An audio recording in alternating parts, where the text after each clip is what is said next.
Iglesia Vino Nuevo de la Palabra Revelada. Hola, bendecidos. Gracia y paz de Dios. Vamos ahí al Salmo 53, versículo del 6 al 9. Y lo estaremos leyendo así. Por la palabra de Dios fueron hechos los cielos y todo el ejército de ellos. Ahí está hablando de los cielos. Y todo el ejército de ellos por el aliento de su boca. Versículo 7. Él junta como montón las aguas del mar. Él pone en depósitos los abismos. Dice el versículo 9. Porque Dios dijo, porque Él dijo y fue hecho. Dios mandó, Él mandó y existió. Bendecido, cuando nosotros vemos la obra de Dios basado en la creación del universo, creyendo que por la fe de Dios en nosotros, entendemos hoy que Dios fue quien creó, constituyó e hizo todo el universo. Hablemos más bien del lugar que Dios preparó para el hombre. Entonces nos damos cuenta que Dios estableció planes y propósitos específicos.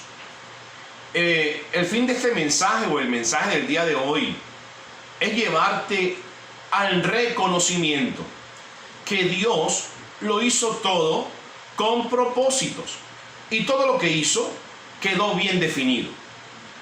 Cuando revisamos este salmo podemos ver la gracia que tuvo el salmista, el rey David, cuando lo dedica y en cierta ocasión, en esta ocasión, lo da a conocer elevando su mente por agradecer, con una conciencia libre, con una conciencia justa y una conciencia limpia. Y al final o el fin del mensaje de David es elevar la conciencia, como también el mensaje que quiero transmitirte a ti en esta hora es elevar tu conciencia al propósito de Dios en cuanto a las cosas creadas. De esas cosas creadas que hablamos el domingo anterior, mira, está el universo, está la tierra y todo lo que en ella hay y todo lo que en ella existe. Y es la razón por la cual Jesús, estando vivo, le dijo allá, vamos a buscar Juan capítulo 16, versículo 33. Estando vivo, Jesús habló estas cosas. Juan capítulo 16, versículo 33. Y dice: estas cosas os he hablado. Aquí está hablando el maestro, aquí está hablando Jesús. Estas cosas os he hablado para que en mí, dice Jesús, tengáis paz. Luego dice: en el mundo tendréis aflicción, pero confiad, yo he vencido al mundo. Cuando refería aquí Jesús al mundo, les aclaro, bendecidos, que en la tierra permanecen sistemas de funcionamiento, y esto hoy no es nada nuevo. Hoy en día estos sistemas de funcionamiento, son fáciles de conocer y ser reconocidos rápidamente. Para mencionarte uno en especial, desde el momento en que el hombre llegó a la tierra, es el más conocido. Te hablo del sistema de obras muertas, y este está bien descrito en la transgresión de Adán. El significado de la palabra mundo, usada aquí por Jesús, viene de la palabra cosmos y tiene varios significados. Esto depende o de acuerdo al contexto del pensamiento. Mira lo que significa. Significa territorio, también significa sistema u organización.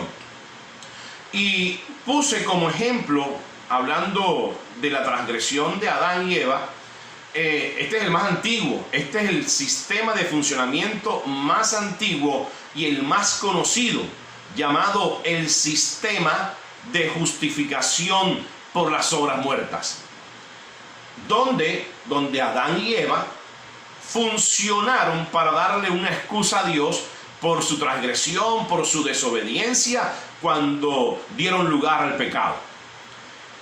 Hablando del sistema de justificación por las obras muertas, mira lo que quiere decir. es lo que el hombre hace y ha tratado de hacer.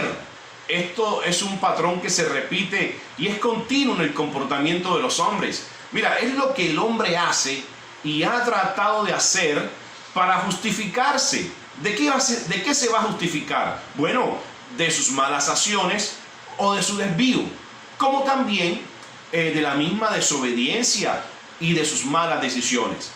Y en este caso, cuando vemos a Adán y Eva, en este caso muy particular, pues ellos lo que hacen es justificarse delante de Dios, básicamente haciendo estas obras muertas. Adán y Eva frente a su desnudez, eso fue todo. Tapar su vergüenza con hojas de higuera, sin darse cuenta o sin tener en cuenta que las hojas de higuera en ese momento se iban a morir al ser desprendidas o arrancadas de su rama de origen. Para darte una pequeña explicación, los sistemas de funcionamientos son dirigidos por líneas de pensamientos. Y esto es supremamente importante en lo que refiere a la relación espiritual o a la conexión de los hombres con Dios. Porque todavía, toda la vida del hombre hacia Dios, y esto es algo que siempre hemos explicado, porque toda la vida del hombre hacia Dios y de Dios hacia el hombre consiste en la relación, en la unión vital, oído, del uno con el otro y el otro con el yo y con el mismo. Espero que ahí alcances a entender esta frase. Pero es así. O sea, la vida de Dios con nosotros consiste en la relación. Es una unión vital de Dios con nosotros, oído, de Dios con nosotros y nosotros con Dios. Y al tratarnos Dios con nosotros, está tratando con el yo y nosotros estamos ahí hablando con el yo mismo, con nosotros mismos. Siendo evidente que Dios desde el origen, que Dios desde el principio estableció para nosotros la relación directa. O para hacerme entender, Dios estableció un lazo estrecho con los hombres que, como bien ustedes saben, el hombre mismo se encargó de romperlo. Si me preguntan, ¿por qué, pastor? Hombre, porque el hombre recibió, y esto está en el principio, en Génesis, el hombre recibió conocimiento del bien y del mal, que tanto Dios les dijo que no recibieran por parte de Luzbel el aparecido. Entiéndase que lo que recibió Adán y Eva fue una línea de pensamiento. Adán y Eva recibió conocimiento del bien y del mal. Esto traduce una línea de pensamiento contraria al de Dios o contrario al origen del Creador. De ahí vino la desviación, o lo que Isaías le llama el profeta, el hombre se descarriló de su camino. Lo que confirma que en Dios todo es un pensamiento. En Dios todo es la palabra. Aún vemos a Jesús. Jesús dice en la Biblia que fue la palabra, el verbo hecho carne. ¿Qué más reconfirmación y claramente evidente? Bueno, esto es para los que creen que lo que se ve hoy es producto de lo que no se veía. Por eso dice allá Hebreos capítulo 11, versículo 3, que por la fe nosotros hemos creído que Dios creó y constituyó el universo, y todas las cosas creadas fueron hechas por la palabra de su poder. Y esta es la línea de pensamiento de Dios. Si aquí, óigase bien, bendecido, porque esto es muy claro. Si aquí Jesús les está hablando de mundo, especificando tierra, especificando territorio, y les dice que en la tierra tendrán sistemas de funcionamiento contrarios al eterno. En este caso, cuando ya habla Jesús, está hablando que son sistemas de funcionamiento con líneas de pensamientos contrarios al Padre, y que estos son generadores e iban a producir aflicción. Aflicción, bendecido. Entiéndase, problemas, enredos, crisis, situaciones difíciles, caos, enemistades, pleitos, divisiones, desacuerdos, peleas y muchas cosas más. Y póngale ahí puntos suspensivos. Todas estas cosas, dijo el mismo Jesús, todas estas cosas en el mundo, todas estas cosas van a producir aflicción. Pero dijo Jesús, el verbo hecho carne, como quien dice, llegó en el momento preciso para decirles, no teman, no teman. En mí, dijo Jesús, en mí tienen paz, en mí reciben la paz. No teman, en mí tienen paz, porque yo vencí a las líneas de pensamientos contrarias a Dios. Esta es la expresión del maestro que daba por hecho y les quiso decir ahí en ese instante, como quien dice, ahora llegué yo y les dijo, yo sé bastante de esto. Yo sé bastante de esto, ¿por qué? Porque cuando Dios, el Eterno, hizo los cielos y la tierra, les dice, hey, yo estaba ahí, yo soy la palabra, yo soy el verbo, soy el testigo de la obra maravillosa de Elohim, yo soy la pluralidad de Dios. Cuando Dios creó el lugar, el territorio donde ellos iban a estar, donde nosotros íbamos a estar y a vivir, mira, Él pensó hacerlo bueno y bueno en gran manera. Y vuelvo y te digo, esto es la línea de pensamiento de origen. Bueno y bueno en gran manera, porque todo lo que hizo Dios para ti y para todos los hombres ha sido bueno. Tanto así que la voluntad de Dios es buena, que es agradable y es perfecta. El mismo Jesús le estaba diciendo ahí cuando le dice, no teman, yo he vencido a la línea de pensamiento, al sistema de funcionamiento que quiere operar, o que estaba operando en ese entonces, y que así persiste hasta nuestros días. Y le estaba diciendo, mira esta palabra de tranquilidad que estaba infundiendo Jesús, solamente al decir, no teman, yo soy la paz. Dice, yo sé, decía Jesús, cuando era la palabra, yo sé cómo Elohim lo preparó todo y todo lo venció. Yo vi, dijo Jesús, dijo la palabra, yo vi caer a tus enemigos debajo de sus pies. Yo oí cómo fue predicado la palabra de libertad a todos los cautivos. Yo oí y hablé cuando vino a dar vida a los muertos. Yo oí cómo dejaron ir libres a los quebrantados de mente. Yo oí y hablé y mi opinión fue reconocida en esa reunión, a tal punto que oí cómo sanaban los enfermos. Oí cómo el mudo hablaba y cómo el sordo oía. También oí, diciendo la palabra, que por medio de mí vino a dar buenas nuevas a todos los hombres. Como también oí y hablé cómo fueron redimidos y perdonados los hombres de todos sus pecados. También oí que yo fui escogido para que en mí tengan vida y tengan vida en abundancia. También oí cómo fui su paz por medio de mi castigo. También oí y hablé, cómo me prepararon para la ofrenda del sacrificio. También oí cómo por medio de las llagas en mi cuerpo fueron ustedes curados y sanados. Está hablando allí Jesús la palabra. Allí también oí y hablé cómo fueron libres de plagas, de virus y de toda enfermedad, de mortandad. Ahí le está diciendo, no teman. Lo que está diciendo allí Jesús es, yo estuve oyendo, yo lo sé todo. Yo sé porque yo estuve allá, yo estuve en esa reunión cuando el Eterno decía, ninguna plaga puede tocar tu morada, ni mucho menos sus vidas, ni mucho menos sus vidas por miles de generaciones. Entonces, para resumirte, bendecido, estas cosas las habló Jesús diciendo, para que en mí tengáis paz.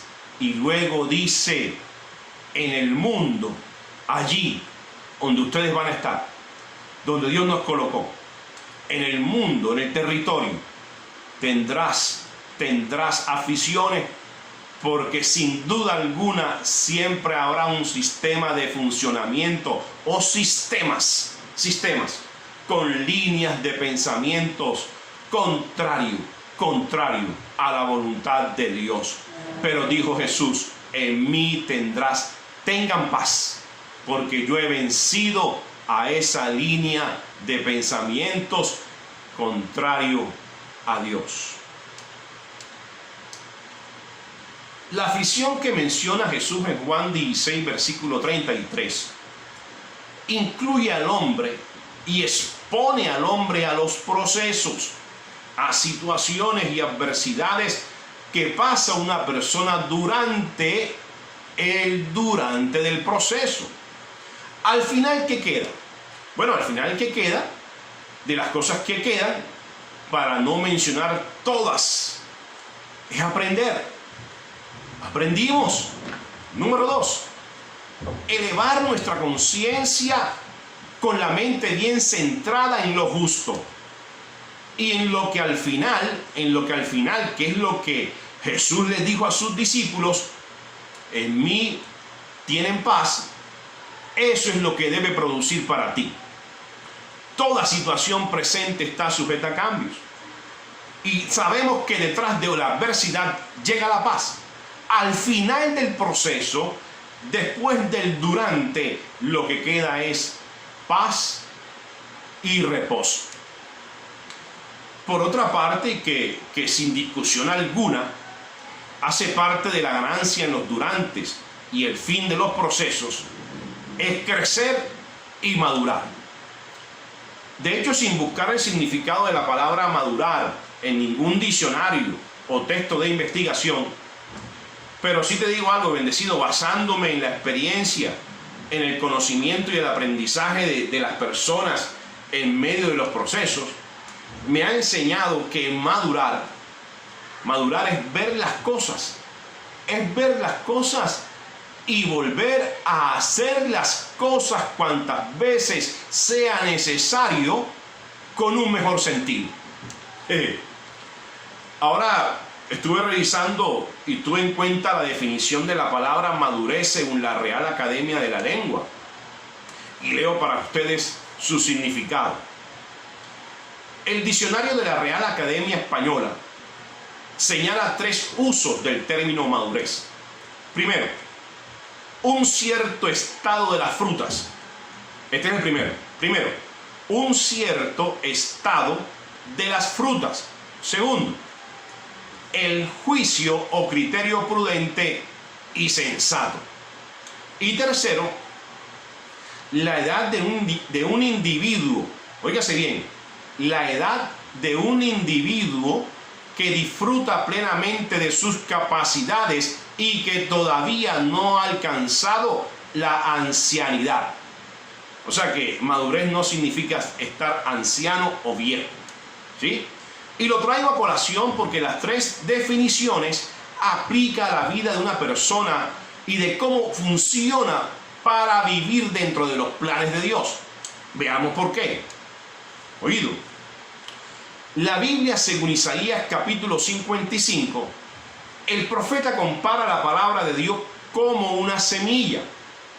Estando la semilla sembrada, que es la palabra, se riega la tierra, dice que a la tierra le cae agua. Y donde hay semilla sembrada en buena tierra, garantiza el fruto, sin discusión alguna. El fruto viene siendo el resultado y la participación de la persona durante el proceso. Teniendo en cuenta que ese durante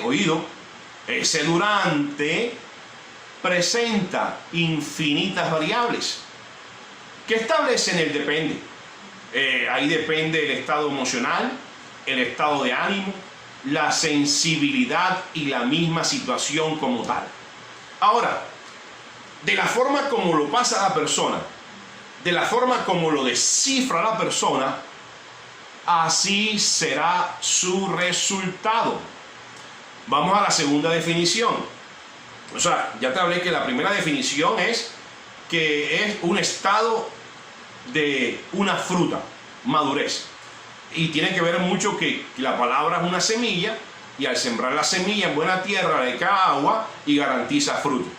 El segundo es el juicio prudente o sensato. Este significado tiene que ver con la intuición de la definición de mi labor como pastor. Madurar, yo te dije que es ver las cosas y volver a hacer las cosas cuantas veces sea necesario, con un mejor sentido, con una mejor orientación de aprobación. Hacer las cosas con inteligencia y sensatez, no dejando oído que el durante impida llegar al final, logrando así la respuesta indicada. El sabio consejo a la pregunta. Y lo que he visto a lo largo de estos años, que traduce la palabra madurez del creyente, en ser solución a la ecuación y ser solución al problema. Mira, bendecido, tú estás aquí en la tierra para que seas cura de la enfermedad. Usted está aquí en la tierra para que sea consciente de Dios y lo que persigue su propósito. Por eso yo hablaba que Dios estableció al hombre, nos establece al hombre en la tierra con propósitos definidos. Y uno de ellos es ser claro y consciente. Lo que quiere decir es que siempre tenga presente en su mente, como si si llamaran a su nombre, usted contesta de inmediato, sin correr el riesgo de que se le olvide, de que usted es como yo soy y usted es presencia. Y la presencia de Dios por medio de su espíritu, y que su palabra está en su mente y está en su boca. O sea, si lo hablo para mí, yo diría, bueno, yo tengo que ser consciente y tengo que ser inteligente cada vez más de que yo soy presencia, y la presencia de Dios por medio del espíritu y a través de su palabra es la que está en mi boca y es la que está en mi mente. Esto implica muchas veces, oído, cuando yo soy consciente de esto y lo puedo hablar así, abierta, libremente, esto implica muchas veces dejar de ir detrás de lo que quiero que pase en el durante. Hablo de ese durante amañado, con mañas, con egoísmo, egocéntrico, donde los demás no existen. Hablo de lo que la persona tenga en mente que pase, sin recibir o aceptar las demás consideraciones, dado que las haya, de lo que el yo quiera que pase o se haga. O sea, de eso estoy hablando. Hablo de lo que la persona tenga en mente que pase, que esto quiero que pase y punto, sin recibir o aceptar las demás consideraciones, dado que las haya, porque siempre las va a haber, de lo que el yo quiera que pase o se haga. El plan de Dios en la vida del creyente es estar en un punto de partida que desde que se inicia existe propósito de Dios. Y yo puse ahí 2 puntos. Madurez. Y esta madurez consiste en una madurez que tiene que ver con las emociones. Porque tú en la tierra como hombre carnal, y viendo la vida del espíritu, de nada se aleja para ti el estado emocional. Es la madurez emocional. Viendo claramente que se alumbra el camino, es lo que tenemos que ver. Y todas las decisiones, eso es lo que tienes que ver, ser consciente. viendo claramente que se alumbra tu camino y que todas las decisiones son dirigidas por la buena voluntad de Dios en la vida de la persona. Y tercero, también te hablé que nada tiene que ver madurez con vejez o ser anciano.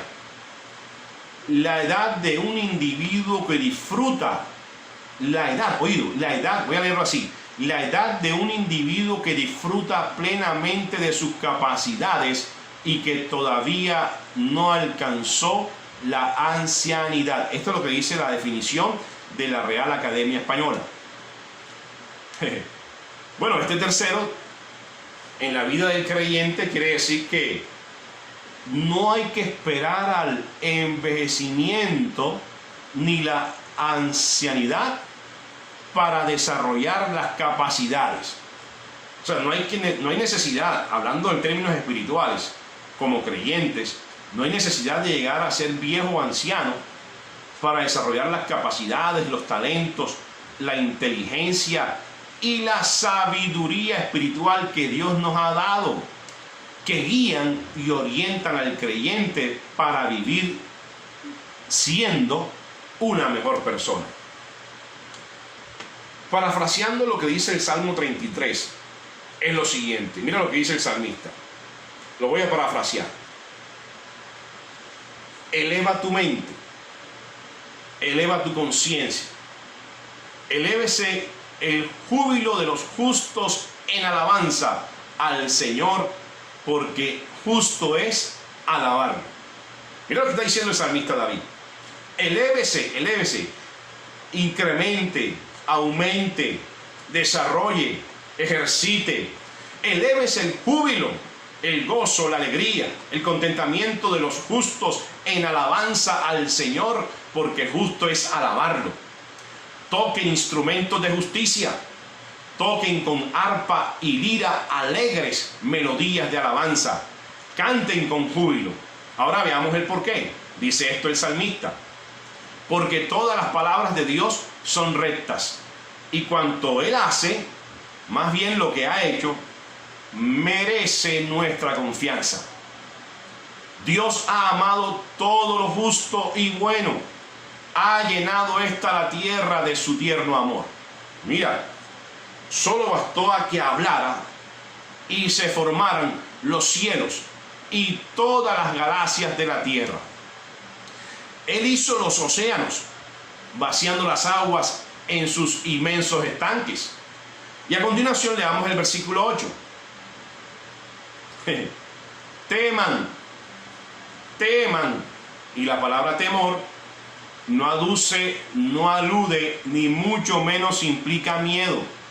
La palabra temor, teman, significa considerar la palabra, considerar su consejo y la guía de Dios como instrucción a orientarme a algo. Incluso ese consejo, esa palabra es la que me va a ayudar a salir o a pasar el durante para poder llegar al final. Entonces dice: teman en toda la tierra, consideren la palabra, considérenme a mí en toda la tierra, en aquel que dijo yo soy la paz. Teman, y vuelvo y digo, aquí no dice ni enseña miedo, ni tampoco es una amenaza de que si dice o no dice, de que si hace o no hace te va mal. Por el contrario, la palabra temor implica estar en su voluntad, haciendo que abunde en la mente de los creyentes y los oriente los pensamientos delante de Dios. Dice: teman a Dios toda la tierra, teman delante de Él todos los habitantes del mundo, porque Él dijo y fue hecho, Él mandó y existió. Versículo 10. Dios hace nulo el consejo de las naciones. Oído, Dios hace nulo la palabra o el consejo, la sabiduría humana de las naciones y de las personas, y frustra las maquinaciones, las acaba de los pueblos. El consejo de Dios permanece para siempre. Versículo 12. Bienaventurada la nación, oído, señálese usted mismo, bienaventurada la nación cuyo Dios es el Señor, el pueblo que Él escogió como heredad para sí mismo. Versículo 13. Desde los cielos desde los lugares celestiales, desde la eternidad, miró el Señor, vio a todos los hijos de los hombres. Versículo 14. Desde el lugar de su morada miró. Sobre todos miró desde el lugar de su morada, sobre todos los moradores de la tierra. Mi pregunta es, ¿sobre quién estaban los ojos y la mirada de Dios? Sobre ti, bendecido. Sobre ti. Tú eres quien mora en la tierra, y mientras la tierra permanece, Dios está ahí. Él formó, dice el versículo 15, Él formó el corazón de todos ellos. Él formó la mente, el corazón, todo, de todos nosotros. Atento está a todas nuestras obras. Él está atento a todas nuestras acciones. Dice que Dios está atento a todos los hombres. Esto en cuanto a que en nosotros está la presencia, y ya habíamos hablado que soy presencia y la presencia de Dios está en mí. Entonces, Dios está atento a todas las obras de los hombres, porque está el Espíritu Santo, está dentro y está en cada uno de nosotros. Mira, bendecido, el primer testigo en ver, el primer testigo en escuchar, el primer testigo en oír y de conocer la manera de pensar de todos los hombres es Dios. Es Dios. Tan sencillo como esto, que donde usted va, Él va contigo. No hay nada que se pueda esconder de su presencia. Y esta es la razón por la cual he dicho en varias enseñanzas que Dios lo sabe todo de ti. Imposible, bendecido, imposible que Dios sea engañado o que tú engañes a Dios. Y encontré en este salmo, en el Salmo 33, otra respuesta a una pregunta e inquietud de personas que nos preguntan por la forma en que nosotros compartimos la enseñanza de la palabra. Entiéndase que hablamos una palabra revelada, sazonada con sal, la palabra de gracia. Cuando se predica a Cristo, la verdad del Evangelio de Dios, es la verdad de Dios que predicamos. Hemos visto que Dios es espíritu y vida. Cuando sale la palabra de Dios de nuestra boca, mira, inmediatamente allí está saliendo su plan, está saliendo su propósito, como también está saliendo su voluntad. Y esta es la forma o la manera que Dios usa para que oído, lo torcido, se pueda enderezar. Es la forma, a través de la palabra, la que sale de nuestra boca, porque la palabra está en nuestra mente y en nuestra boca. Es la forma que Dios usa para que cualquier engaño y mentira, en medio de esto, se establezca la verdad. Es la forma o la manera que Dios usa para que cualquier desviado del camino incurse hacia el camino, entendiendo que Dios mismo nos creó, nos formó y preparó el predestino perfecto. Dice la Biblia que el hombre fue quien se descarriló de su camino, del camino de Dios. Oído, al mismo Dios restablecer el camino le costó su propia vida. Y esto fue y pasó por mucho tiempo. Pasaron dispensaciones, pasaron hombres, pasaron pueblos, reinos incluso. Pero nada que sea imposible para Dios. Preparar por amor a los hombres la manifestación de volvernos a Él. Y la situación real es que nuestra labor puede ser un día reconocida y halagada, pero otro día puede ser descalificada, por lo que las personas acostumbran a oír, recibir y aceptar lo que no les afecta, sin darse cuenta que la verdad de Dios que predicamos debe y debería afectar al creyente. De lo contrario, de nada sirve. O sea, ¿a qué estamos jugando? ¿Qué estoy haciendo? Como te digo, debería afectar al creyente, a la mente del creyente, al corazón del creyente, a las creencias del creyente, que está interesado, oído, en considerar la palabra como la guía que Dios quiere impartir por medio de su Espíritu Santo, y la palabra y el profeta que Dios usa para hablar la palabra. Vamos allá a Eclesiastés capítulo 12, versículo 11.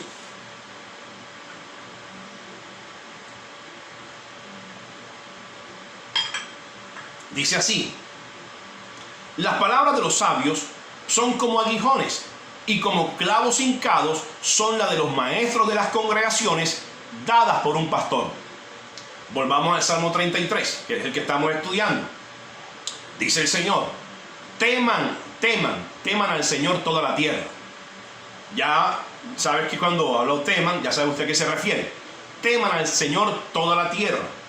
Teman delante de Él todos los habitantes del mundo, todos sin excepción, porque Él dijo y fue hecho, Él mandó y existió. Y ya invertimos bastante tiempo a lo que significa la palabra teman, Encontré ayuda de un texto de psicología, porque estamos hablando de madurez, y leí esta definición de madurez.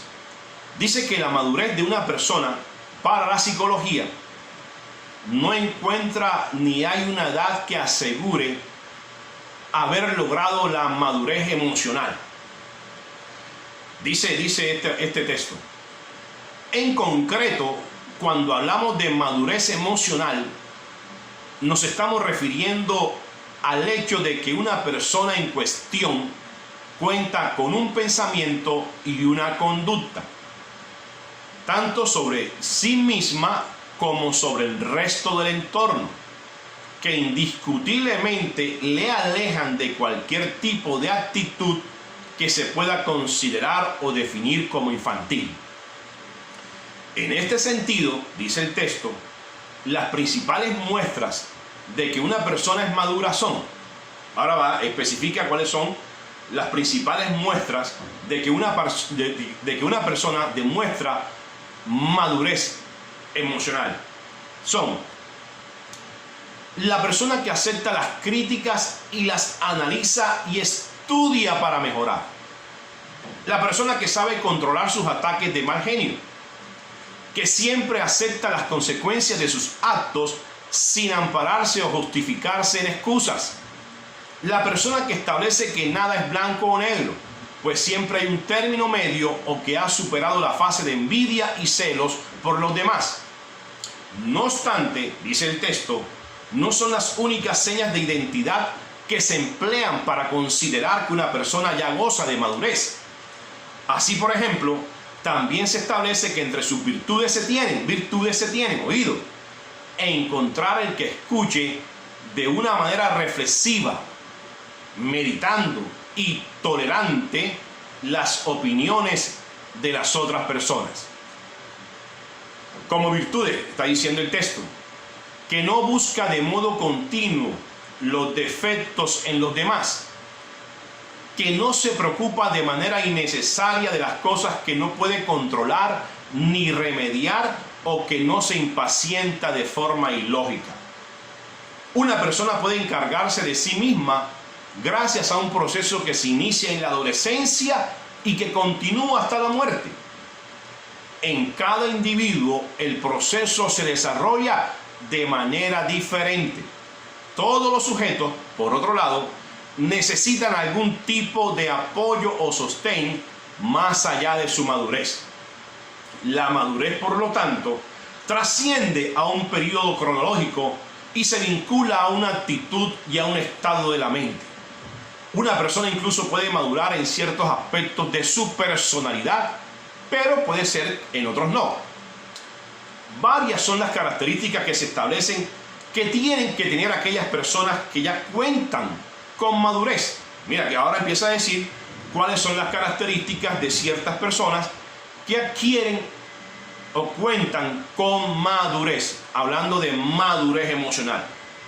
En este sentido, dice el texto, se determina que serán cualidades muy valoradas. Por ejemplo, la templanza, la fortaleza, la paciencia, la constancia, la sinceridad, la prudencia, la caridad o la generosidad. Oye, parece que estuviera hablando la Biblia. Ahora dice, los miedos, como también ciertos vínculos sentimentales que producen dependencia y la falta de aceptación de las características propias, son signos de inmadurez. La persona madura, en cambio, es aquella que piensa, decide y actúa por sí misma de manera coherente y convincente y evitando las contradicciones. Alguien por allá estará preguntando: pastor, ¿qué tiene que ver la madurez de la persona que se habla aquí para Dios? ¿Usted qué cree? Bueno, el que está de acuerdo conmigo o el que está conectado con esta enseñanza. Todo. La semana pasada, haciendo un recuento rápido, vimos la creación del hombre y la creación de las cosas. Expliqué la diferencia que existe entre quién creó a los hombres y quién creó las cosas en el principio, usando Dios, como lo dice la Biblia, la palabra hebrea bará, que significa crear de la nada con la palabra de su poder. Eso lo hizo Dios, y de la cual sustentó todas las cosas con el fin de que todas las cosas hasta el día de hoy y para siempre permanecieran intactas. El propósito de la creación para el hombre creado fue que las cosas permanecieran intactas, o sea, intactas de origen. Si vamos allá al Salmo 148, versículos 3 y 5, vamos a leerlo. Salmo 148.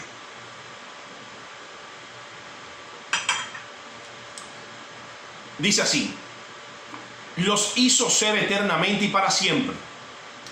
Les puso ley, oído.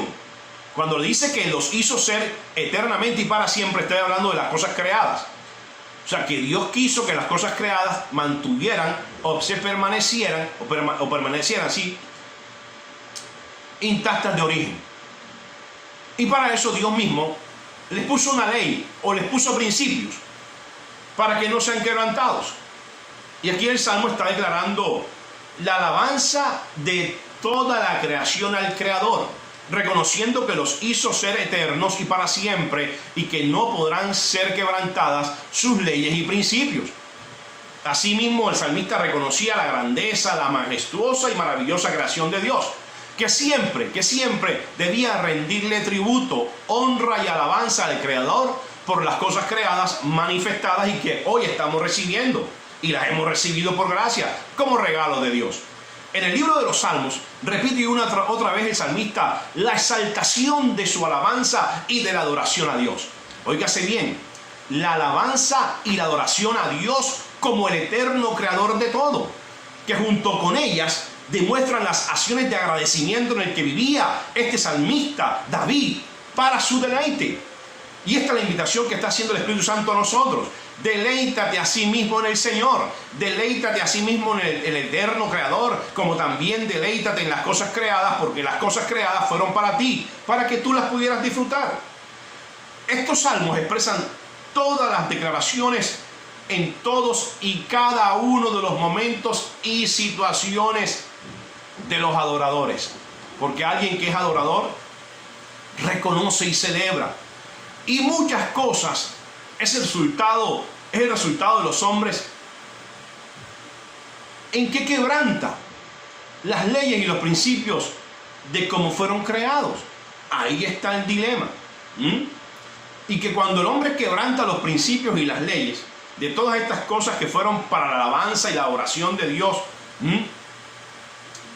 viene ese rompimiento de principios y de leyes, que por romper o quebrantar los principios y sus leyes, pues se cometen los errores. Vamos allá a Gálatas capítulo 4, versículo 1. Gálatas 4. Y lo voy a leer de la Reina Valera 1960.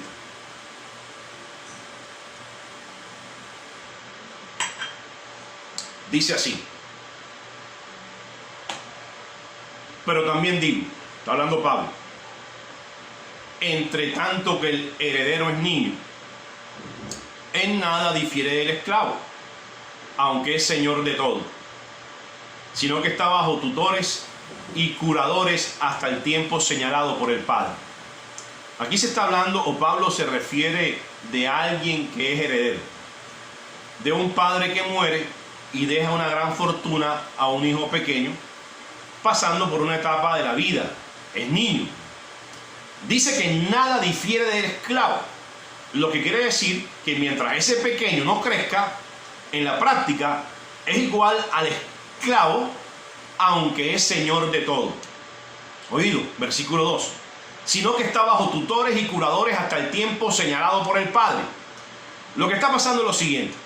Siendo el pequeño heredero, entiéndase inmaduro, se ve obligado a obedecer a sus ayos. En ese caso, allí hablando de Pablo, en este caso, a la ley judía del entonces versus a la gran herencia de Jesucristo, que ya estaba visible, ya estaba presente. Dicho sea de paso, ellos estaban arraigados a las costumbres, tradiciones y acciones de los hombres mayores que los esclavizaban por su inmadurez, haciéndolos incapaces de administrar sus propios bienes dejados y cedidos por su padre. Tremendo esto. Voy a recordar algo de la definición del texto de psicología que leí hace un rato, que habla sobre las actitudes y las acciones de la inmadurez emocional. Dice: la madurez, por lo tanto, trasciende a un periodo cronológico. O sea, que no queda aquí en los años o en la edad de la persona, sino que se vincula a una actitud y a un estado de la mente. Voy a leer Gálatas 5, versículo 20. Gálatas 5, versículo 20. Idolatrías, o sea, en cuanto el heredero es niño, en nada difiere del esclavo, aunque es dueño y amo de todos sus bienes, de sus propios bienes. O sea, que teniendo las cosas, no las puede disfrutar. Pero ¿cuáles son las acciones que están en la mente y en el corazón de los hombres que no dejan disfrutar de la herencia? Mira esta, Gálatas 5, versículo 20. Idolatría, hechicerías, enemistades, pleitos, celos, iras, contiendas, disensiones, herejías, envidias, homicidios, borracheras, banqueteos y cosas semejantes a estas, de las cuales os denuncio, el apóstol Pablo, como ya os he denunciado, que los que hacen tales cosas no disfrutarán, no heredarán el reino de Dios. ¿Por qué? Porque siendo inmaduros, siendo niños de estados emocionales fluctuantes, variables, volubles, indecisos, ignoran la herencia. Versículo 22. Mas el fruto del Espíritu es generosidad, caridad, gozo, paz, tolerancia, benignidad, bondad, fe, mansedumbre, templanza. Contra tales cosas no hay ley que valga, porque los que son de Cristo han crucificado la mente, la carne, con los afectos y concupiscencia. Si vivimos en el Espíritu, andemos también en el Espíritu. No seamos codiciosos de vanagloria, irritando los unos a los otros, envidiándose los unos a los otros. Me hace recordar las palabras allá de 2 de Pedro capítulo 3, versículo 5. Leamos y termino con esto. 2 de Pedro capítulo 3, versículo 5. Estos ignoran voluntariamente que en el tiempo antiguo fueron hechos por la palabra de Dios los cielos y también la tierra, que proviene del agua y por el agua subsiste. Ignoran. Esta es la línea de pensamiento contrario al conocimiento de Dios y a la buena voluntad de Dios para el hombre, el ser establecido aquí en la tierra. Usted vino aquí a la tierra a disfrutar de la herencia que Dios te dio. Declaro buenos tiempos para todos.